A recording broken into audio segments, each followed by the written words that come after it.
it's Tim from Your Six Studios. Today in this video, I'm going to show you how to fix your stick drift on your PlayStation 5 controller. So the first thing you want to do is move the stick to the right and clean off any kind of debris that may be resting on here that could fall back into the cover.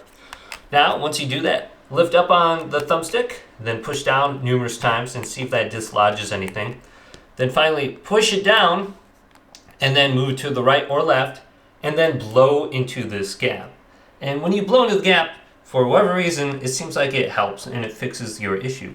So if you got compressed air, you could try compressed air with the little nozzle in here. Otherwise, just use your mouth and breathe from that side and then push in and then make a little bit of a gap between the thumbstick and the cover here and blow into there as well. If that doesn't work, just continue to rotate your thumbstick around just like this, maybe 10 times, and push it in.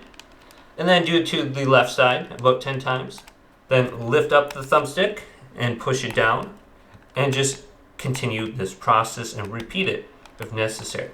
But most of the times, it seems like if you blow into here, it's going to be a quick fix for your stick drift. And that should resolve the issue.